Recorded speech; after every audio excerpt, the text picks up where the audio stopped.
If you've been a magician in recent years, you will know that the magic community is not always the nicest place to be in. Magicians always seem to be at each other's throats with some sort of argument or conflict or beef. I hate the word beef, but there always seems to be some sort of argument between whether it's individual magicians or magic companies. There's always something that's upsetting magicians. So in today's video, I'm going to break down a bunch of these arguments and understand why they happened and what the magic community can do in general to improve and make sure that these arguments don't keep happening. So what I've done to break it down easily is I have made a list here on my laptop with the help of my members on Discord. So if you want to join the Discord, feel free to click the link in the description.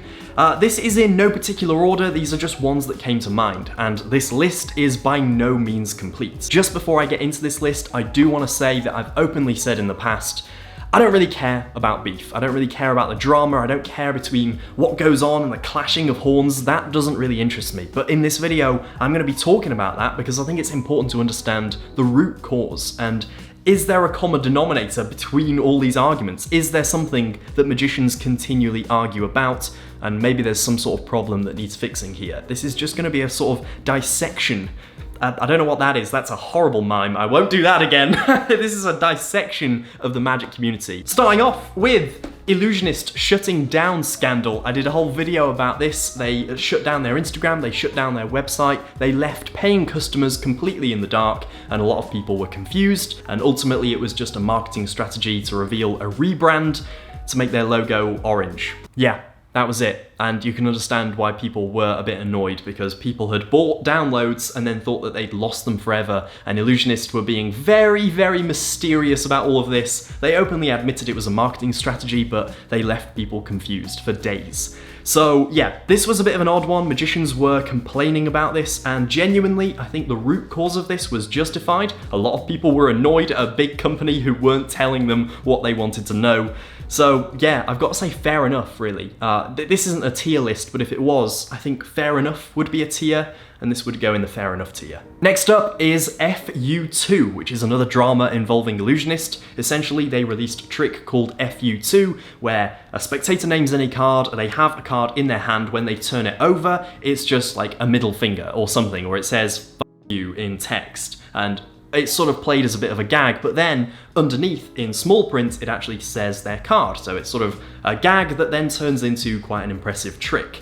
However, another magician called Harrison Greenbaum had made a trick that was very, very similar to this, including the exact words F you, and he was annoyed that someone had stolen this. But then other people were pointing out that a trick by Sankey called Fine Print is essentially the same trick, just PG, let's say. It's an ace of spades that isn't their card, but then the sort of guarantee under the ace of spades actually says the card.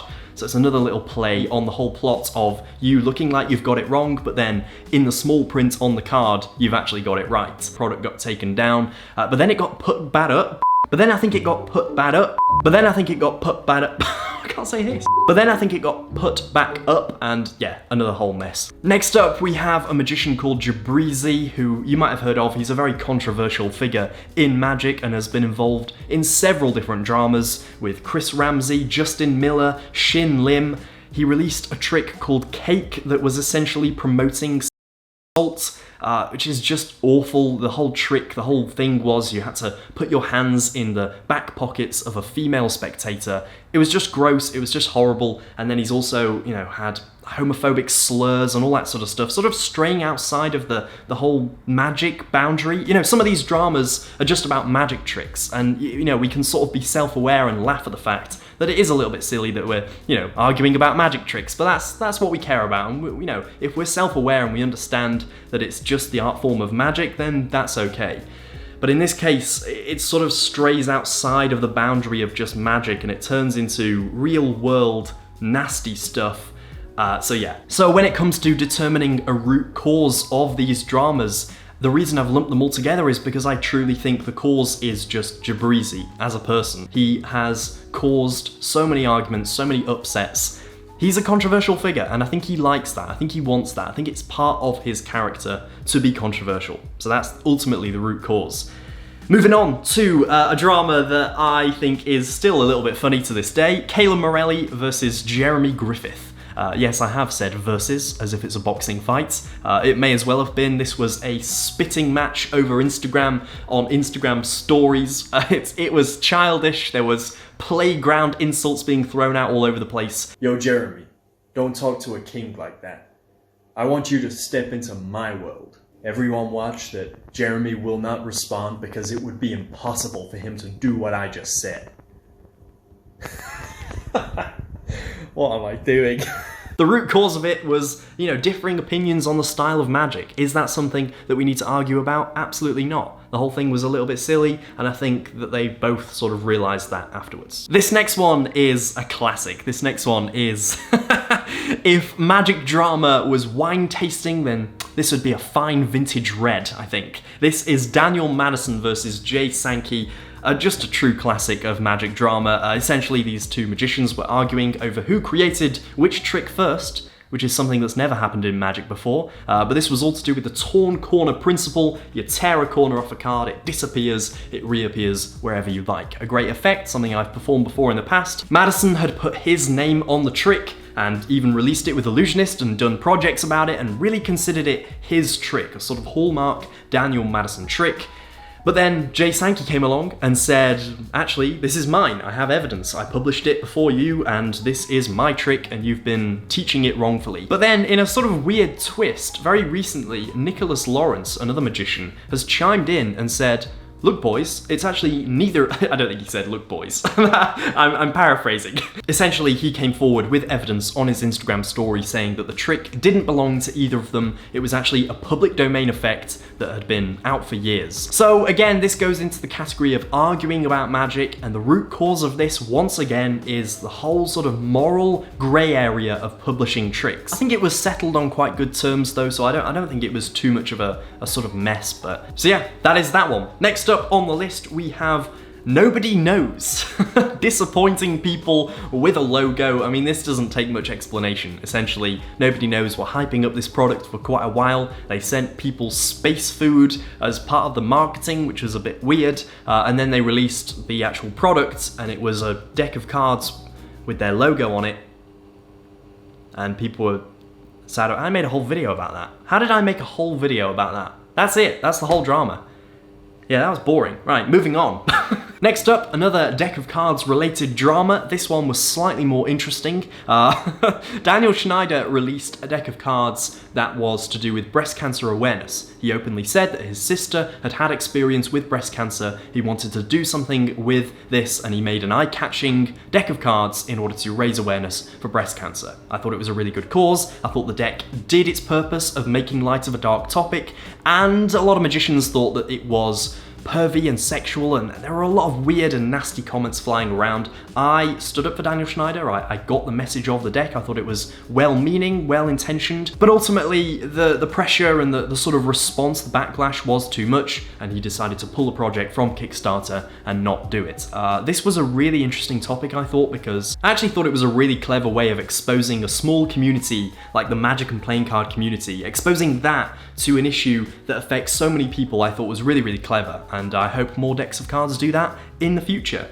Moving on to a magician called Paul Vu, who you again might have heard of. This guy...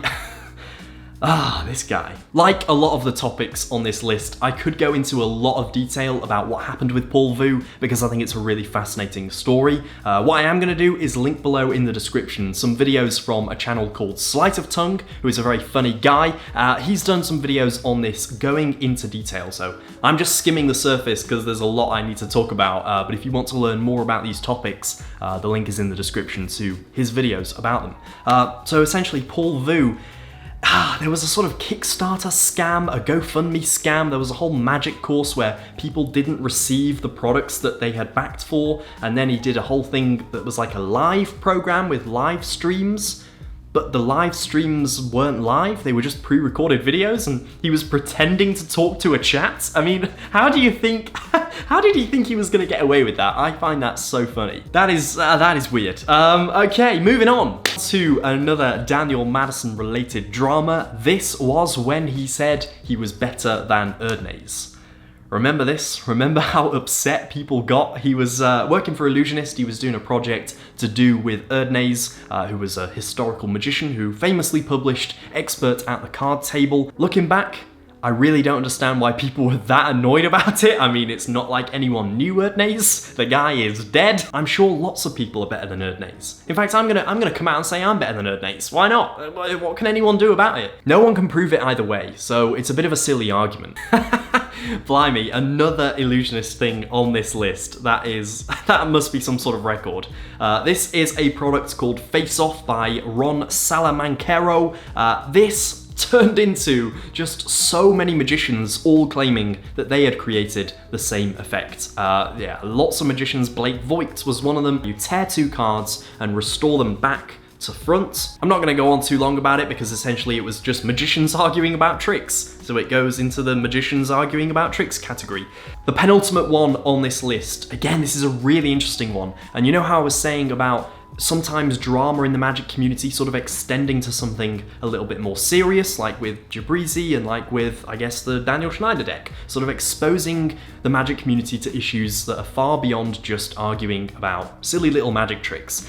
This is one of them, because Garrett Clark released a blog post called Catching a White-Collar Criminal, in which he describes his time at a certain magic company, in which a certain person in that company was embezzling funds for the company and not dealing with the funds in a proper way. I'm not going to go too much into depth because I don't want to sort of trip myself up. There's a sort of legal thing around that I don't want to get involved with. In his blog post, which again I'll link below because it's an interesting read, you know, not just from a magic perspective, sort of some sort of a legal perspective. It's sort of quite an interesting read.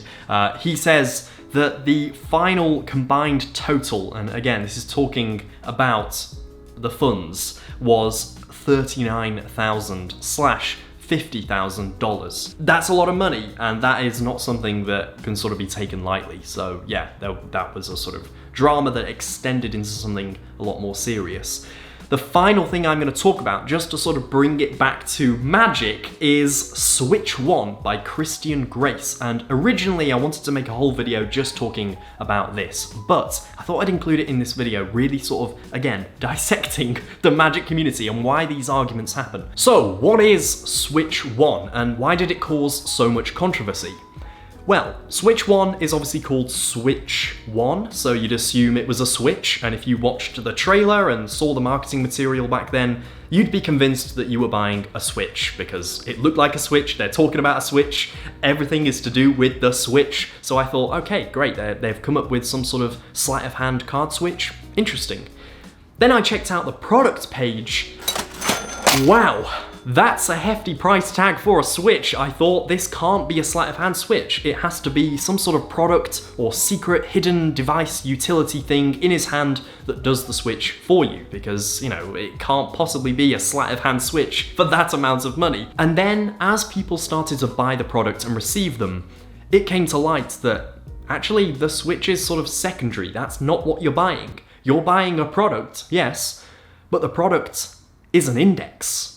The product is an index so that you can switch any named card for the card that you switch out, clearly. And this got a lot of people upset because the marketing material did not make it clear that this was an index that you're buying. It looked like a switch because it was called Switch 1 and it was marketed that way. I am not at all blaming Christian Grace here. I think the marketing team and, you know, the magic company behind it just missed the ball on this one. They advertised it wrong and people were upset. As you can see by the reviews, people were angry and it got a lot of 1-star ratings. The switch, by the way, is just sleight of hand, and it's actually a public domain sleight of hand move as far as I'm aware, so you can go and learn that from somewhere else. You don't need to buy this expensive magic product to learn that bit of sleight of hand. It's available in other places, and I think that is just insult to injury to the people that bought this thinking they were learning some sleight of hand or, you know, a utility that did the switch for you. Whichever it was, they'll be disappointed because, yeah, it's an index wallet. Don't get me wrong, it's a good index wallet. From what I've heard, the actual quality and the build and the, you know, everything else about it is really, really good,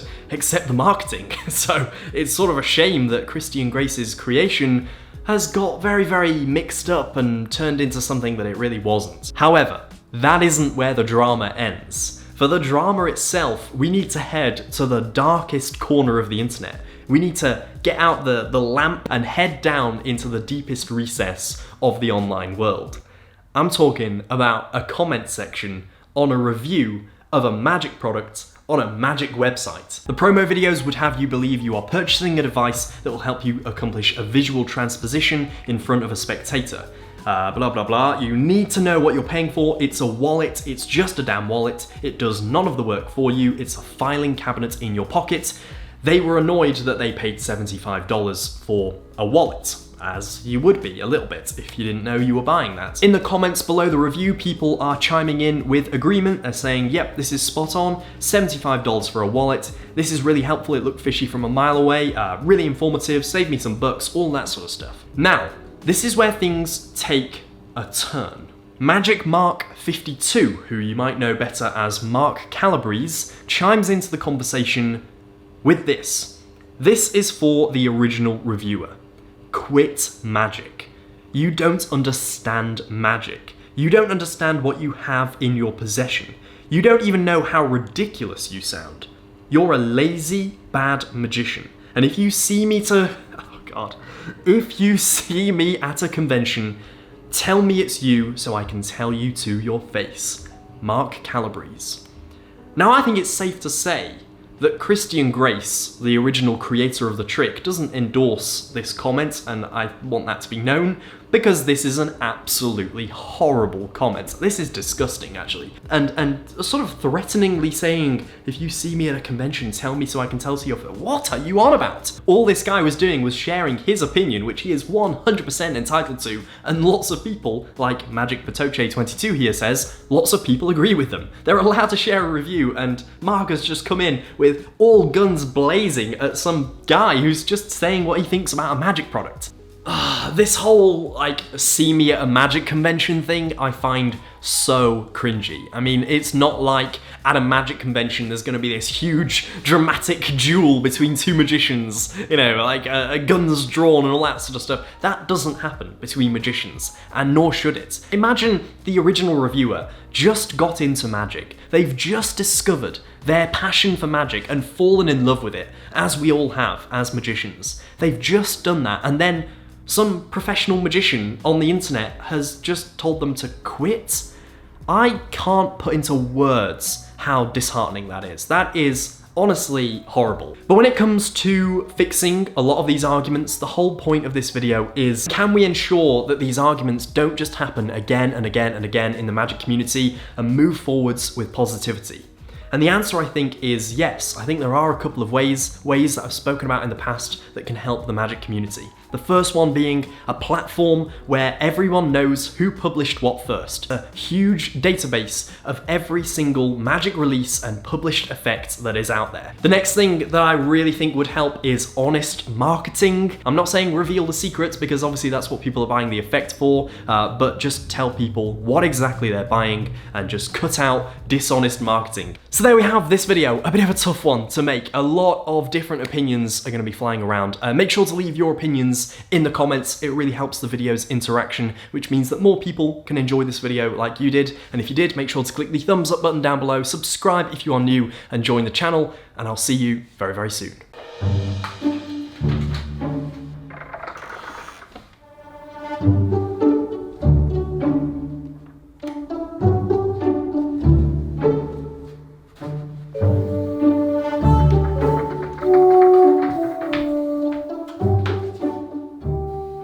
Is in this?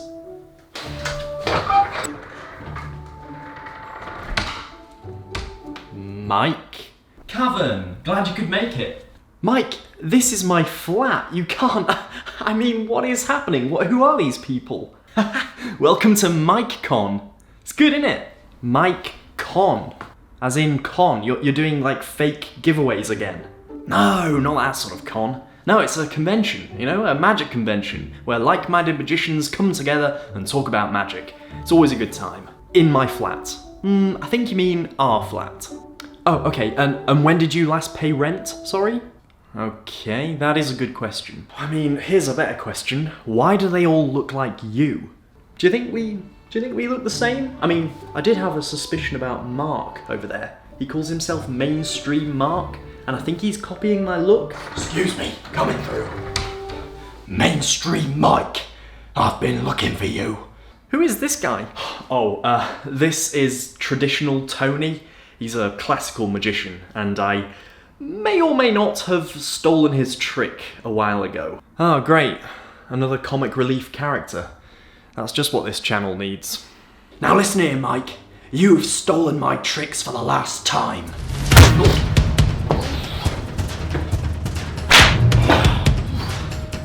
You must realize that you are doomed. Oh, I don't think so.